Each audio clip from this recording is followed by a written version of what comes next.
나의 영혼이 잠잠히 하나님만 바라며 나의 구원이 그에게서 나오는도다. 오직 그만이 나의 반석이시요 나의 구원이시요 나의 요새시니 내가 크게 흔들리지 아니하리로다. 넘어지는 담과 흔들리는 울타리 같이 사람을 죽이려고 너희가 일제히 공격하기를 언제까지 하려느냐. 그들이 그의 높은 자리에서 떨어뜨리기만 꾀하고 거짓을 즐겨하니 입으로는 축복이요 속으로는 저주로다. 나의 영혼아 잠잠히 하나님만 바라라. 무릇 나의 소망이 그로부터 나오는도다. 오직 그만이 나의 반석이시요 나의 구원이시요 나의 요새이시니 내가 흔들리지 아니하리로다. 나의 구원과 영광이 하나님께 있으며 내 힘의 반석과 피난처도 하나님께 있도다. 백성들아 시시로 그를 의지하고 그의 앞에서 마음을 토하라. 하나님은 우리의 피난처시로다. 셀라. 아 슬프도다. 사람은 입김이며 인생도 속임수이니 저울에 달면 그들은 입김보다 가벼우리로다. 포악을 의지하지 말며 탈취한 것으로 허망하여지지 말며 재물이 늘어도 거기에 마음을 두지 말지어다. 하나님이 한두 번 하신 말씀을 내가 들었나니 권능은 하나님께 속하였다 하였도다. 주여 인자함은 주께 속하오니 주께서 각 사람이 행한 대로 갚으심이니이다. 아멘. 시편의 70편 이상이 다윗 왕의 저작으로 알려져 있습니다. 그런데 왕인 다윗이 지은 시편 치고는 3분의 2 정도의 내용들이 탄식하는 내용, 원수들로 인하여 고통 중에 하나님께 호소하는 그런 내용들이 많아요. 오늘도 그러한 시편 중에 한 편입니다. 그런데 저는 이 시편 62편 안에서 신앙의 자라감, 하나님을 알게 되고 믿음을 갖게 된 사람들이 시간이 흐르면서 겪게 되는 일들과 그것에 반응하는 신앙인의 태도를 묵상한 적이 있습니다. 그 말씀을 함께 나눠보고자 합니다. 먼저 1절, 2절에서 이렇게 시작합니다. 나의 영혼이 잠잠히 하나님만 바라며 나의 구원이 그에게서 나오는도다. 오직 그만이 나의 반석이시요 나의 구원이시요 나의 요새이시니 내가 크게 흔들리지 아니하리로다. 1절과 2절은 독백입니다. 혼잣말이에요. 지금 62편 안에서만 해도 혼잣말과 자신의 원수에게 하는 말과 일반 대중에게 모든 사람들에게 하는 말이 섞여 있거든요. 어느 대상에게 하는 말인지를 인지하면서 읽어야 시편의 내용이 좀 또렷하게 보입니다. 개역 개정 성경은 연과 단의 구분이 없잖아요. 분명히 시인데 시편은 시는 뭐 연이 있고 행이 있고 이렇게 나눠져 있어야 또 그 운율에 맞춰서 읽어야 정확한 의미와 느낌이 사는데 그냥 산문 기록하듯이 시편을 우리는 쭉 그냥 1, 2, 3, 4, 5, 6, 7, 8 쭉 기록을 해놨단 말이에요. 그래서 사실 그 시편의 느낌이 잘 안 삽니다. 그런 걸 감안하시고서 보시면 1절과 2절은 먼저 개인의 독백을 하고 있어요. 신앙을 갖게 돼 하나님을 경험한 사람의 독백이죠. 나의 영혼이 잠잠히 하나님만 바라며 나의 구원이 그에게서 나오는도다. 아멘. 새 번역에서는 이것을 이렇게 번역합니다. 내 영혼이 잠잠히 하나님만을 기다림은 나의 구원이 그에게서만 나오기 때문이다. 나의 구원이 하나님에게서만 나오기 때문에 나는 지금 잠잠히 하나님을 기다립니다. 이러한 고백이에요. 여기 계신 분들 모두 크고 작은 간증거리가 다 있으실 줄 압니다. 그런 사회적 기업의 활동을 본 적이 있는데 사람 책 나누기 이런 활동이 있어요. 사람 책, 사람을 책으로 비유한 거예요. 독서 나눔은 종종 있잖아요. 어떤 좋은 책을 함께 읽고 또는 그 책의 저자를 초청해가지고 같이 책을 읽은 사람들이 내용을 공유하면서 그것에 대해서 이야기하는 그런 것처럼 한 사람을 하나의 책으로 보는 거예요. 위인전 같은, 일대기 같은 그런 개념으로 그 사람의 삶의 여정을 그냥 나누는 거죠. 책의 줄거리를 나누듯이. 특히 우리 신앙을 가진 사람들이라면 그 안에서 하나님을 알게 된 계기, 고난 속에서 만난 하나님, 또는 하나님께 시험 들었던 것들, 이런 여러 가지 것들이 있지 않겠습니까? 그런 이야기들을 함께 나누면서 그 속에서 하나님의 은혜를 같이 체험하고 서로를 더 깊이 알게 되고 격려하는 그런 시간. 우리 한 사람 한 사람이 고유하고 특별하다고 우리는 믿잖아요. 그래서 너는 특별하단다 이런 책도 있지 않습니까? 저는 종종 느끼는 거지만 대부분의 사람들이 원론에 동의하는 거는 어렵지 않아요. 착하게 살아야 된다. 사람은 행복해야 된다. 사람은 누구나 자기 자신이 소중함을 알아야 된다. 이런 원론에 동의하는 거는 쉬워요. 근데 구체적으로 들어가서 그것이 곧 나일 때에, 또는 그것이 곧 나의 가족일 때에, 또는 사회적으로 연약하고 경제적으로 가난하고 아무 힘없는 사람들일 경우에 그걸 구체적으로 어떻게 적용할 것이냐. 중요한 것은 그 디테일, 세부적인 적용에 있는 건데, 사람들은 원론적으로는 동의하면서도 이 강론에서 서로 의견이 다르고 그 강론을 세밀하게 살피지 않기 때문에 사회는 개선이 되지 않고 어려운 사람들은 여전히 어렵고 자존감이 낮은 사람들은 여전히 자존감이 낮은 채 살고 하는 것 같아요.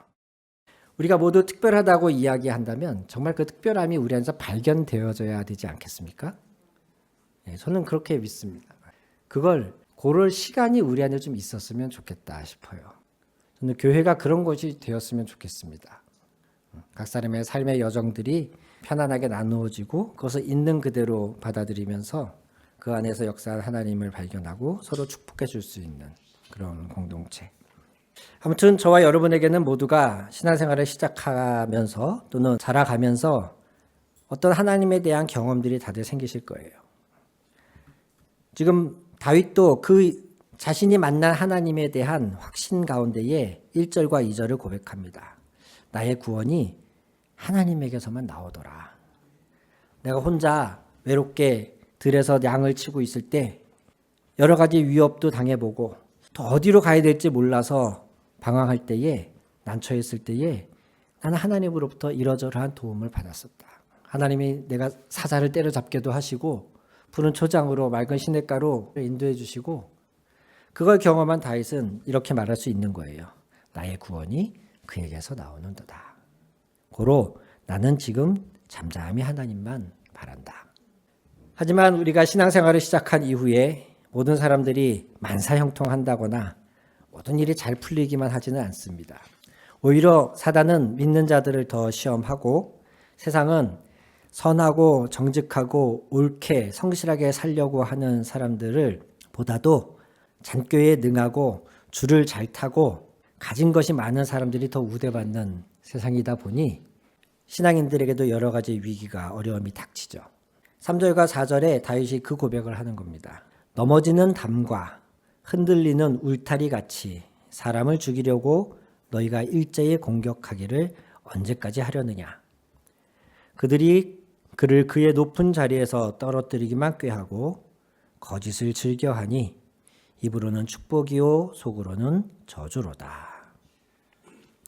3절과 4절은 다윗이 자신의 대적을 향해서 하는 말입니다. 원수들을 향해서 하는 말이에요. 1절과 2절은 자신의 독백이고 3절과 4절은 자신을 괴롭히는 사람들을 향해서 넘어지는 담과 흔들리는 울타리 같은 사람을, 그래서 울타리 같이라고 되어 있는 번역을 울타리 같은으로 하시는 게 더 정확한 의미가 됩니다. 넘어지는 담, 흔들리는 울타리는 사람을 수식하는 용어예요. 어떤 한 사람을, 여기서는 자기 자신인데 마치 제3자인 것처럼 다윗이 이야기하고 있는 겁니다. 어떤 사람이 있어요. 근데 그는 이미 넘어지는 담과 흔들리는 울타리 같은 사람이에요. 이미 여러 어려움을 겪고 있어요. 조금만 건드려도 금방 무너질 것 같은 위태로운 처지의 사람이에요. 그런데도 이렇게 다 쓰러져가는 사람조차도 죽이려고 일제히 공격하는 너희들. 언제까지 그러려느냐? 언제까지 날 이렇게 괴롭힐래? 4절, 그들이 그를, 여기서 그는 3절에서 나오는 넘어지고 흔들리는 그 사람이죠. 이미 흔들리고 넘어지는 그 사람을 높은 자리에서 밀어서 떨어뜨리려고만 너희가 꾀하는구나. 너희는 내 주변에서 입으로는 축복하고 있지만 사실 그 속에는 거짓이 가득하고 저주가 가득하구나. 저 개인적으로는 다윗이 목동으로 집안의 양을 돌보던 시절이 마음적으로는 제일 편안한 시기가 아니었을까 생각합니다. 그리고 그때 다윗은 하나님과 동행하는 경험을 했잖아요. 수금과 비파로 양을 돌보면서 틈틈이 하나님을 찬양하고 위기가 닥쳤을 때 자신을 돌보시는 하나님을 경험하고 부정적으로 보면은 외롭고 고된 삶일 수도 있겠지만 긍정적으로 보면 누가 나를 방해하기를 합니까? 이래라 저래라 참견하기를 합니까? 하나님이 또 돌보시고 계시기까지 하신데 그때가 심적으로는 제일 편안하지 않았을까 싶어요. 다윗이 골리앗을 물리치고 사울 왕의 눈에 띄기 시작하면서부터 하나님이 다윗을 왕으로 기름 부으신 이후부터 사실 다윗에겐 고생길이 열린 거예요. 골리앗을 처단한 이후에 잠시 높임을 받고 일이 잘 풀리는 듯하지만 그는 곧 사울의 시샘을 받아서 쫓겨다니고 죽을 위기에 처하지 않습니까? 그런 상황에서도 자신의 한 몸 건사하기도 힘든데 억울하고 사울에게 불만을 품은 사람들이 점점 다윗에게 몰려들면서 그는 큰 무리를 이끌어야 하는 리더가 되어버렸습니다. 자신들이 거처 할 주둔지가 있기를 합니까? 재물이 넉넉하기를 합니까? 아무것도 없는 상태에서 다윗은 수백 명의 리더가 됐어야 했어요. 그렇게 10년이 넘는 시간을 보낸 이후에 그는 비록 왕이 되었지만 처음부터 전체 이스라엘의 왕이 된 것도 아니에요. 처음엔 반쪽짜리 왕이었어요. 유다 지파에만 해당하는 왕. 그렇게 7년을 보냅니다. 전체 통일 왕국의 왕이 된 이후에도 여전히 과거 사울 왕조의 세력에 해당하던 사람들은 다윗을 경계하고 다윗을 마음에 들어 하지 않고 틈만 있으면은 다윗에게 반항했습니다. 그 좋은 예가 압살롬이 반역을 일으켰을 때에 도망가는 다윗을 향해서 모욕하고 저주했던 시므이 같은 사람들이 그래요. 사울 왕가에 있던 많은 사람들은 다윗을 싫어했습니다.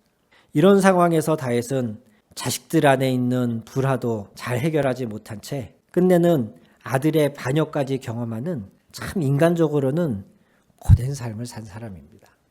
그가 때때로 이런 시편 62편 같은 온통 자신에게 아첨만 할 뿐 그 속에는 거짓이요 저주가 가득하고 틈만 나면 내가 무너지는 꼴을 보고 싶어하는 이런 사람들이 자신을 둘러싸고 있다고 느낀 것이 사실일 것이라고 저는 여겨져요. 그가 비록 왕이었지만 그의 마음은 이렇게 외롭고 힘들었겠구나. 우리가 그리스도 예수를 믿고 교회를 다니기 시작하고 하나님의 그 소소한 또는 놀라운 은혜들을 체험하면서 하루하루 살아가다가도 때로는 큰 위기와 어려움에 봉착을 합니다. 제가 교회를 개척하고 한동안은 한 5, 6년 정도는 꾸준하게 굉장히 눈에 띄는 속도는 아니었지만 착실하게 꾸준하게 자리 잡고 성장해가고 있었거든요. 그러던 와중에 2007년인가 아마 8년쯤으로 기억이 나는데 교회 안에 여러 우환들이 이렇게 연달아 닥친 경험들이 있습니다. 한 자매가 아이를 가졌는데 그 아이가 검사를 해보니까 좀 문제가 생겨가지고 태어나자마자 어떤 큰 수술을 해야 할 수도 있는 그런 상황이 되고 또 다른 한 아이는 날 때부터 장애가 있어서 온 성도들이 정말 간절히 기도한 그런 아이도 있었고 비슷한 시기에 한 형제가 저희 교회에서 함께 신앙생활하고 교회의 일원이 되고자 큰 마음 먹고 일산 쪽에 있던 사업장을 철수하고 강서구 화곡동으로 옮겼어요. 다른 거 없습니다. 교회와 가까이 와서 교회에서 더 신앙생활을 잘 하고 싶어서 그렇게 했거든요. 그럼 사업이 좀 잘 돼야 되지 않겠습니까? 저도 정말 열심히 기도했는데 안 되더라고요. 끝내 한 2년인가 사업장을 끌고 가다가 철수하셨어요. 또 비슷한 시기에 같은 목적으로 신앙생활을 좀 열심히 해보려고 아예 집을 이쪽으로 이사 온 부부가 가정이 있었는데 이사 온 지 몇 달 되지도 않아가지고 이사 온 집에 연립 빌라였는데 건물에 큰 하자가 생겨버린 거예요. 빌라에 왜 벽이 떨어져 나가는 걸 여러분 상상해 보신 적이 있습니까? 그런 문제가 생길 거라는 걸 누가 짐작이라도 하겠습니까? 그런데 그때 그런 일이 일어났었어요. 빌라는 또 아파트랑 달라서 관리 주체가 분명하지가 않습니다. 많아야 뭐 한 10세대, 적으면 8세대 뭐 이렇게 모여 사는 곳이니까. 그런데 건물 전체의 외벽이 떨어져 나갔으면 이건 누구 책임인 겁니까? 그걸 해결하는 데에 엄청 많은 시간과 또 비용이 들어가고 이런 일들이 연달아서 온 적이 있었어요. 짧은 시간 안에. 정말 답답하더라고요. 제가 기도만 하면 아이가 낳고 막 기도만 하면 문제가 해결되고 그럼 얼마나 좋겠습니까? 성도들이 다 좋은 뜻을 가지고 신앙생활을 잘 하려고 무언가 새롭게 시도한 것들이 다 이렇게 문제가 생기고 걸림돌이 생기니까 목사인 저로서는 이게 내가 능력이 없어서 그런가 하는 생각이 안 할래야 안 할 수가 없더라고요. 신앙생활을 하는 중에 분명히 예수님을 더 잘 알게 됐고 나의 신앙이 좀 자랐다고 생각하는 시점에서 이런 지금까지 겪어보지 못했던 큰 문제나 어려움들을 겪게 되는 일들이 생깁니다. 있습니다. 만사형통하리라라는 고백은 크게 봤을 때는 저는 아멘합니다. 길게 봤을 때는 아멘합니다. 모든 것을 합력해서 선을 이루시는 하나님이니까. 그러나 세밀하게 들어가면 과정 안에서는 우리가 정말 감당할 수 없는 고통을 겪기도 합니다. 이러한 상황 속에서 다윗은 이어서 어떻게 고백하는가 한번 볼까요? 시편 62편 5절에서 7절 나의 영혼아 잠잠히 하나님만 바라라. 무릇 나의 소망이 그로부터 나오는도다. 오직 그만이 나의 반석이시요 나의 구원이시요 나의 요새이시니 내가 흔들리지 아니하리로다. 나의 구원과 영광이 하나님께 있으며 내 힘의 반석과 피난처도 하나님께 있도다. 아멘. 1절과 5절의 미묘한 뉘앙스의 차이를 한번 보시겠습니까? 1절에서는 내가 현재 그렇다라는 고백이에요. 나의 영혼이 잠잠히 하나님만 바랍니다. 왜냐하면 내가 신앙생활 해봤더니 겪어봤더니 나의 구원이 하나님에게서만 나오기 때문입니다. 내가 참 좋은 하나님, 나를 사랑하시는 하나님을 겪었기 때문에 나의 영혼이 잠잠히 하나님만 바랍니다. 1절은 이런 고백이라면 그러나 3절과 4절처럼 그의 주변에 그를 해치려 하고 그가 큰 문제와 어려움에 닥치는 것들을 그가 경험한 이후에 다윗은 어떻게 고백하냐? 5절에 자신의 영혼을 향해서 자기 자신을 향해서 하나님만 바라보라고 명령합니다. 자신의 의지를 동원해서 이제는 자연스럽게 기다리는 상황이 아니라 자신의 의지에게 선포하는 거예요. 나의 영혼아 잠잠히 하나님만 바라라. 이제 상황을 놓고 봤을 때는 잠잠히 하나님을 기다릴 형편이 아니에요. 편안하게 내게 말씀하소서라고 만면의 미소를 띄운 채 하나님의 임재를 기다릴 수 있는 이런 상황이 아니에요. 나는 지금 안 그래도 쓰러져 가고 있는데 내 주변에는 쓰러져 가는 나를 기회만 있으면 높은 곳에서 떨어뜨리려고 하는 속에 무엇을 품었는지 알 수 없는 음흉한 사람들로 둘러싸여진 이 상황 속에서는 자연스럽게 마냥 하나님 말씀하소서 하고 있을 수가 없어요. 그래서 다윗은 선언하는 겁니다. 자기 자신을 향해서. 내 영혼아 이제는 너의 의지를 갖고 온 힘을 다해서 하나님을 바라라. 그것만이 네가 살 길이다. 그러면서 6절의 고백은 2절의 고백의 반복입니다. 여전히 자신이 고통 속에 있으면서도 2절의 고백을 동일하게 하는 거예요. 우리는 보통 신앙생활 잘 하다가도 시험에 들면 아이고 하나님 왜 이러십니까? 원망하고 불평하잖아요. 그런데 다윗은 좋을 때뿐만 아니라 원수들이 자신을 둘러싸고 있는 이 상황에서도 이미 경험한 그 하나님을 동일하게 고백하면서 거기에 7절에 하나님을 향한 고백을 덧붙입니다. 하나님이 나의 반석이시오 구원이시오 요새이시고 내가 흔들리지 아니하리로다. 이것은 이미 이전에도 했던 고백이에요. 2절에서 이미 했어요. 그런데 지금 상황은 과거와는 달리 굉장히 어렵고 큰 고난 중에 있어요. 그 상황 속에서 다윗은 오히려 7절을 덧붙여요. 나의 구원과 영광이 하나님께 있으며 내 힘의 반석과 피난처도 하나님께 있도다. 아멘. 문제가 생길수록, 어려움이 닥칠수록, 고통이 밀려올수록 다윗은 상황을 놓고 하나님을 판단한 게 아니라 내 상황이 이렇게 바뀌었으니 하나님이 전에는 신실하고 믿을 만한 분이었는데 이제는 하나님도 못 믿겠어. 이런 식으로 상황에 근거해서 하나님을 판단하는 게 아니라 상황이 어떻게 변하든 오히려 다윗은 하나님에 대한 믿음과 고백을 더욱 강력하게 자신의 전면에 내세웁니다. 나의 영혼아 하나님만 바라라. 8절에서 11절에는 자신을 둘러싸고 있는 원수를 포함하여서 일반 대중에게 이렇게 말합니다. 8절을 보시면은 백성들아 시시로 그를 의지하고 그의 앞에 마음을 토하라. 하나님은 우리의 피난처시로다. 다윗은 자신의 신앙 고백을 넘어서서 그러한 하나님을 일반 대중에게 선포하기까지 합니다. 백성들아 하나님 앞에서 시시로 너희의 마음을 털어놓아라. 마음을 토하여라. 저는 다윗이 이렇게 말할 수 있었던 것은 그가 실제로 그렇게 했기 때문이라고 생각합니다.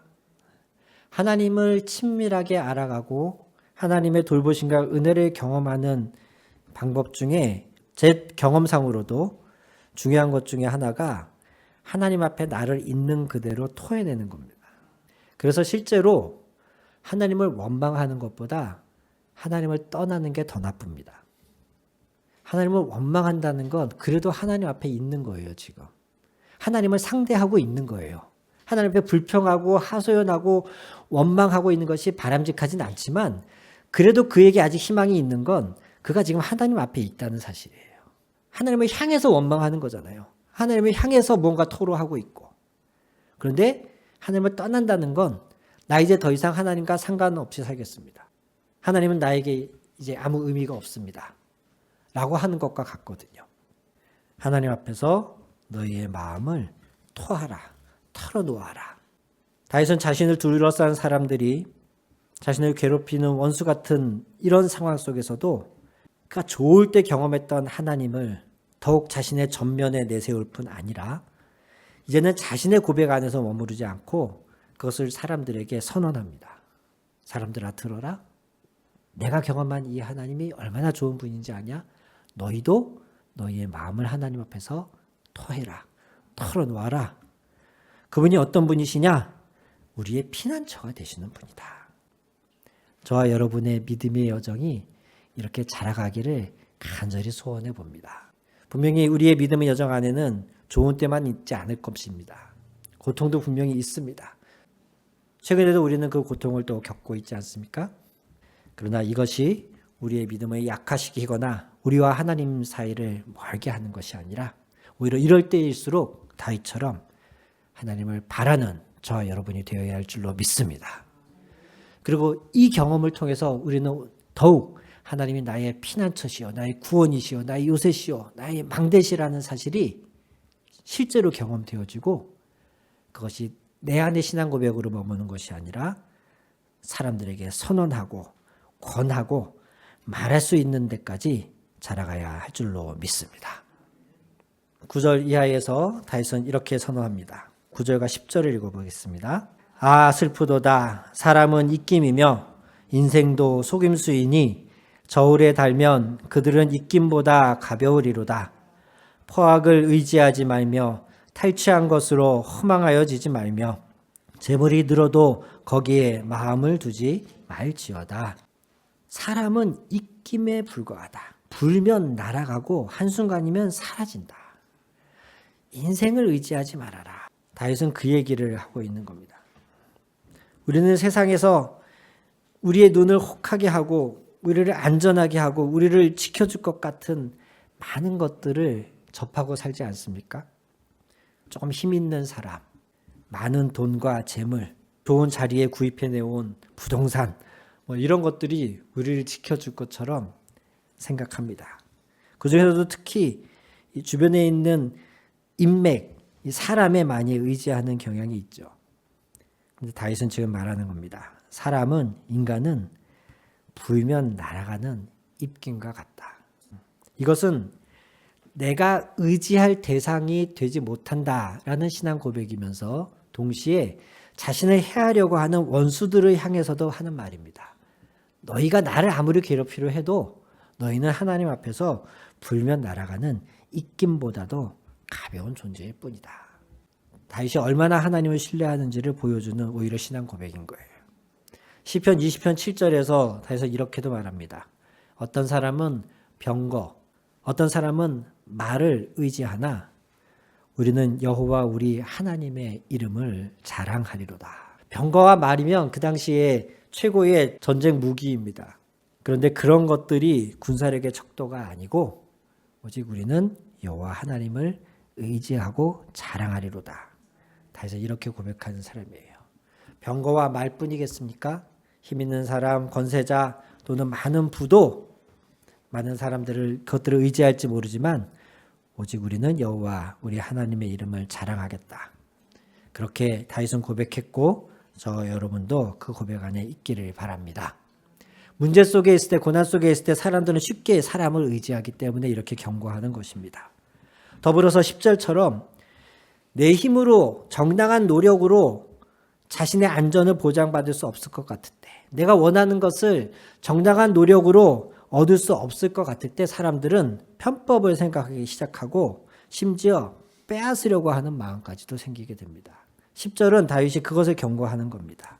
고통 중에 있을 때 하나님을 전적으로 의지하지 못하는 사람은 아예 낙심해버리거나 아예 편법을 동원해서라도 그것을 가지려고 하는 거예요. 포악을 의지하지 말아라. 힘으로 빼앗으려고 하지 말아라. 그 말입니다. 탈취한 것으로 허망하여지지 말아라. 재물이 많아도 늘어도 거기에 마음을 두지 말아라. 이 8, 9, 10절은 인생들에게, 즉 일반 대중에게 지금 말하고 있는 것이잖아요. 너희도 나처럼 고통 중에 처할 수가 있고 어려움 속에 있을 수 있다. 그러나 그때일수록 하나님을 의지해야지. 하나님을 의지하지 않다 보면 너희는 불면 사라지는 입김 같은 사람을 의지하게 되거나 아니면 힘으로, 포악으로 또는 탈취하여 빼앗아서 너희의 문제를 해결하려고 하는 경향이 있다. 그래서는 안 된다라고 다윗은 이야기하는 겁니다. 저와 여러분에게도 혹 그런 경향이 있지는 않은지, 하나님을 바라라. 이 어려운 상황 속에서도 하나님만 의지하고 붙들어라. 이렇게 자기 자신에게 말하기보다도 무언가 나를 도와줄 사람. 때로는 그것이 불법이나 편법임에도 불구하고 그 방법을 취하고 싶은 마음이 드는 그런 때가 있을 수 있다는 겁니다. 오늘 다윗의 이 경고가 그 당시에 다윗의 주변에 있는 사람들에게만이 아니라 오늘날 우리에게도 적용되는 말씀인 줄로 믿습니다. 그래서 우리는 11절, 12절처럼 다윗같이 고백할 수 있기를 바랍니다. 하나님이 한두 번 하신 말씀을 내가 들었나니 권능은 하나님께 속하였다 하셨도다.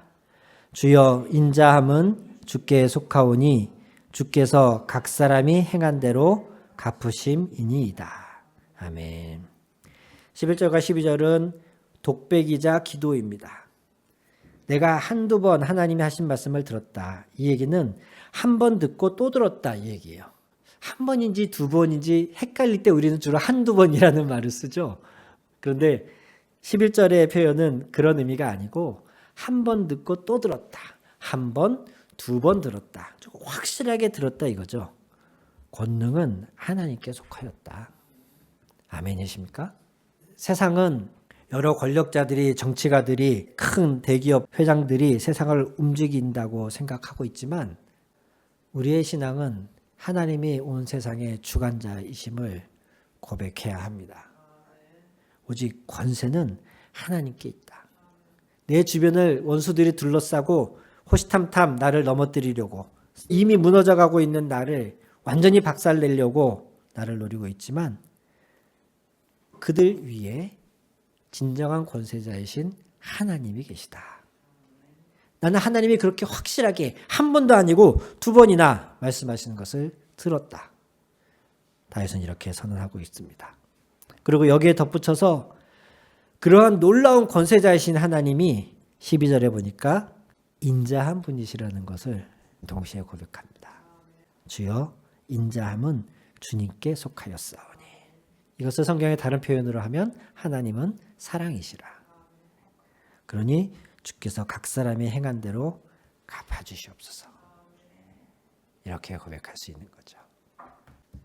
짧은 시편입니다만 그 안에서 다윗은 좋은 시절의 하나님에 대한 경험에서 시작하여서 문제와 고통과 원수들에게 둘러싸인 상황 속에서도 하나님을 의지적으로 바라보기로 결정하고 한낱 불면 사라지는 인간이나 파워, 폭력이나 재물을 의지하지 않고 진정한 권세와 사랑의 하나님을 바라보겠다라는 이 고백을 통하여서 오늘 저와 여러분들이 신앙생활의 여정이 어떠해야 할지를 가르쳐주고 있습니다.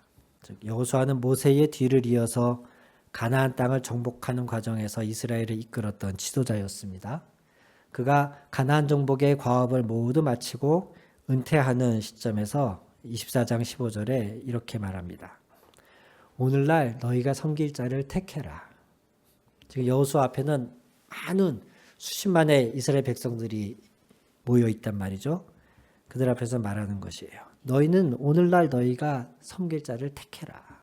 이거는 정말로 말 그대로 어느 신을 섬겨도 좋으니 오늘 너희가 섬길 신을 택해라 이 말이겠습니까? 아니죠. 오늘날 너희가 섬길 신을 택해라. 이 얘기는 어떤 신을 섬겨야 될지 너희가 정신 똑바로 차리고 들어라 이 얘기예요. 그러면서 여호수아가 말하길 너희가 어떤 신을 택하든 나와 내 집은 오직 여호와를 섬기겠노라. 저와 여러분에게도 이러한 신앙의 고백이 나오기를, 그 고백으로 충만한 저와 여러분 되기를 주님의 이름으로 축원합니다. 권세와 인자는 하나님께 속하였습니다.